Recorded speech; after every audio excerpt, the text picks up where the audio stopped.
In Southampton, New York, at the nice beach here. Look at the beautiful beach here. Just a gorgeous day here. And making a quick update about the upcoming week. We have several key things that have shifted or are shifting this week. To start with, Mars is now fully debilitated in Cancer, so we're going to have Mars in Cancer for the next month and a half, 2 months. I haven't looked at the exact dates, but when Mars is debilitated, we wind up, feeling a little frustrated because, Mars is the part of us that wants to act in accordance with what we know is right, and it makes us, it also makes us disciplined enough to do so. Sorry about that.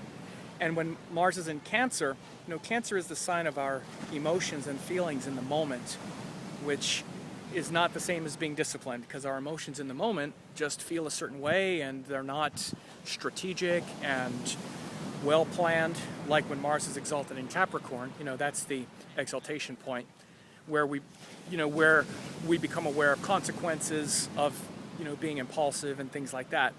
So Mars in Cancer for the next several weeks shows where we may be experiencing some frustration, and we need to be aware of sliding on our discipline and on our routines. So you want to make sure to keep your routines intact as much as possible, and notice how you might just not feel like doing it anymore. That's the big Mars in Cancer problem, is we have this idea that I'll do this, it'll make me strong, it'll feel good, and it'll be the right thing, but now I don't feel like it. Cancer is sort of the I don't feel like it sign. I don't feel like it now. So be aware of that tendency.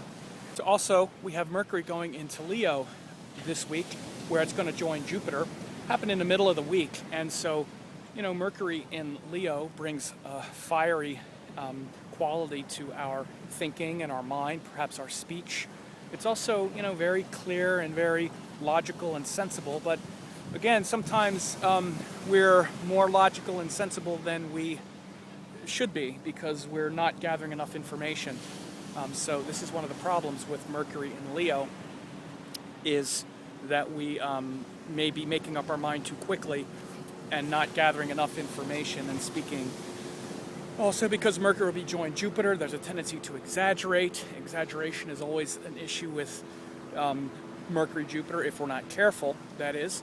But it's also great for study, spiritual study, scriptural study, astrology, because Mercury brings together the details and Jupiter is the bigger picture, the things that inspire us and whatnot. So those things will be important also as Mercury goes into Leo, where he'll be for the next several weeks. In addition, we have Saturn is aspecting very closely now. Saturn has turned direct. Saturn was retrograde. Now he's turned direct and he's aspecting at about 4 degrees of Leo. And we have all these planets now joined around 4 degrees Leo. That includes Venus retrograde. Venus is now moving pretty steadily backwards. And it's aspected by Saturn, and it's also going to cross Jupiter. All that's happening this week, and it's happening at about 4 degrees of Leo. And now Saturn, moving forward, is aspecting that. So a lot of energy concentrated around 4 degrees of Leo. That includes Venus passing Jupiter, Saturn aspecting Jupiter and Venus. And so again, what this does, this Venus-Jupiter crossing, Venus retrograde crossing Jupiter in Leo, is really kind of setting a new paradigm and setting a new model for how Venus-Jupiter energy interacts. And it's kind of perhaps reversing something that had been in conflict around Venus principles, which have to do with personal happiness, pleasure, desire, and Jupiter principles, which have to do with hope, inspiration, teachings.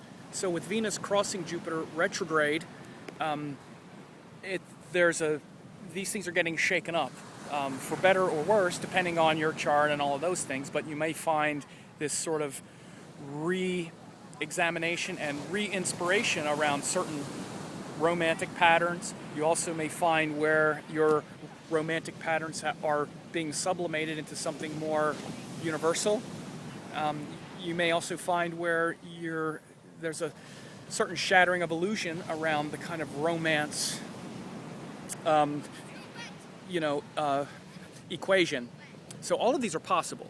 And again, when Venus Jupiter interact, there's a lot of things possible. We can exaggerate our partners and think they're going to be more than they can be, which can lead to disappointment, or we can be re-inspired and re-motivated after we go through that process and rediscover something that's inspiring, even though we thought it wasn't. Again, this is an evolutionary process of these principles, and you could be experiencing any number of possibilities around that. The thing that makes it interesting is that, as I said, Mercury is going to join that Venus Jupiter early in the week. By the middle end of the week, they will have all crossed, and then Saturn aspecting brings in the feeling of consequences, commitments.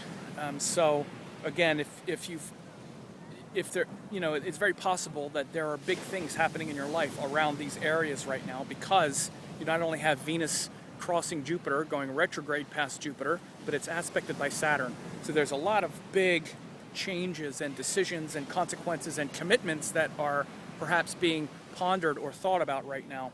Some of them may have been from the past, maybe even with past lovers, or maybe new lovers, a new thing that brings up something old in you, maybe some romance fantasy that you have that you're determined to not give up on. And so now there's a new trajectory around that. Or maybe you had a new idea about something like that and it's getting shattered right now because of Saturn's aspect. Those kinds of things. And maybe it's not even about relationship. Maybe, for instance, maybe Venus or Jupiter rules your 10th house or has to do with career. Then maybe you're seeing it play out in that way. There's a lot of possibilities for each individual, but these are the themes at play. So again, a lot of interesting things this week, with Mars being debilitated, moving into Cancer, where we need to be careful not to slide on our discipline. Mercury going into Leo, where our speech may be incisive and inspiring, but also maybe a little bit exaggerated. Maybe we're not gathering as much information before we're drawing conclusions. But again, especially Mercury-Jupiter is very good for study, and especially things like astrology. Again, Venus is going to actually cross Mercury as well, and then Venus is going to be out of Leo. It won't be too long. I forget the exact date. I'll do an update to say the exact date. But Venus is going to be crossing out of Leo very shortly, so it's going to cross Mercury as well. But Venus crossing Jupiter is also very big, and in bringing together or separating romance and hope and purpose. And then Saturn moving direct is big in and of itself, because Saturn has been retrograde since since early March. I don't remember the exact date, but Saturn has been retrograde. So we've been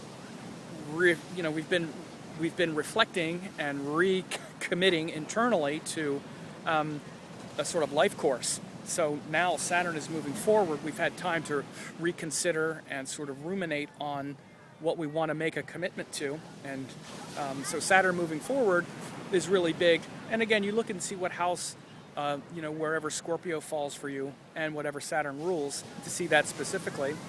But in addition to that, we also have Saturn aspecting that whole conjunction, especially of Jupiter, Venus, and that retrograde Venus, or that Venus going retrograde past Jupiter, is getting that Saturn aspect. So really brings a lot of attention and power around that 4, 5, 6 degrees of Leo, where Venus, Jupiter, and Saturn are, influencing. So anyway, I hope this was helpful for you. Here's a nice picture of the Hamptons, of the ocean. I was in the ocean a little bit, getting slammed around. It's pretty fun.